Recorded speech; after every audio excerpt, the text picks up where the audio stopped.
Congressman Bill Posey is Florida's 8th congressional district, 7-term congressman. So need to go to more cocktail parties.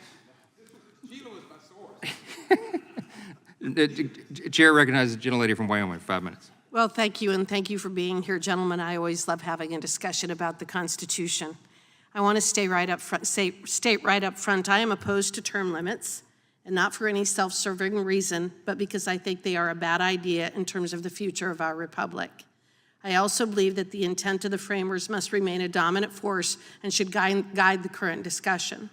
The finality of the qualifications clause for congressional members is settled through the text of the Constitution itself. They debated term limits, and some of the framers even supported them in the Articles of Confederation, but after the debate, they were dropped.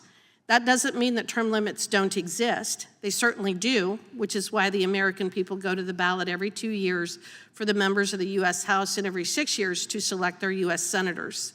In addition, legislative supremacy is something the founders clearly established through the long list of enumerated and implied powers granted to Congress, as compared to the brevity of powers granted to the President in Article 2. What does that mean? That the drafters of our Constitution intended the legislative branch, the one directly elected and accountable to the voters, to be the most robust and strongest of the 3 branches. And I believe that term limits would not only undermine that intent, but substantially alter our relationship with our elected officials. And again, what do I mean by that? For years, I have been railing against the expansion and growth of the administrative state. Those unelected bureaucrats who have taken on the role of legislating in violation of the separation of powers provisions in our Constitution. The annual regulatory burden in this country is $2.1 trillion. That is the cost of the rules and regulations and guidance documents issued by agencies such as the USDA, EPA, Corps of Engineers, U.S. Fish and Wildlife Service, U.S. Forest Service, et cetera, et cetera. Yet of all of these agencies, all of them are totally unaccountable to the American people. I believe we need to strengthen the legislative branch, not weaken it. Yet that is ultimately what will happen if we have term limits. I ran on a platform of empowering the people over the bureaucracy, which means that it is our legislative branch that needs to reclaim its rightful place of making the law. Term limits on Congress will not solve the problem that you have identified. Now more than ever, our congressional representatives need to stand strong, and requiring a routine cycling of elected officials seems to me to be a distraction from where the real issues in Washington, D.C. lie. While I am opposed to any kind of an amendment for term limits, I appreciate my colleague from South Carolina's focus on the need for reform in this broken town. To that extent, one area where I'm willing to meet my colleague in the middle to advance reform is in imposing term limits on bureaucrats that make up the administrative state.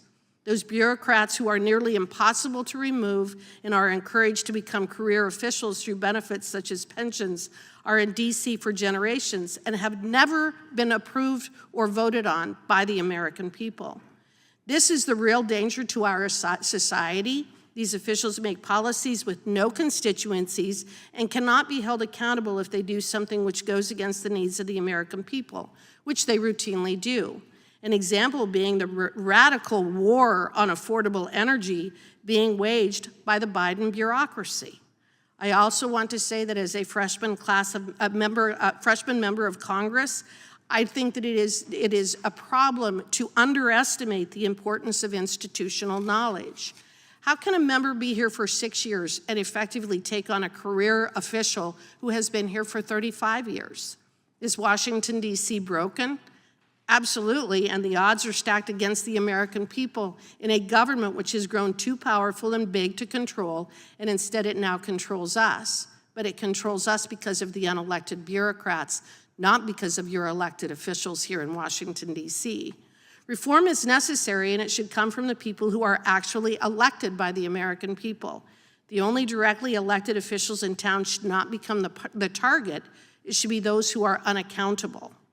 This Congress needs to unify and hold accountable those officials who spend their entire lives in D.C. without taking a single vote, yet impose trillions of dollars of hidden taxes against us. I want to close by reiterating that term limits already exist through elections, but limiting ballot choices doesn't fix problems. It only creates more. And with that, I yield back. Gentlelady yields back. The chair now recognizes the gentlelady from Texas for 5 minutes.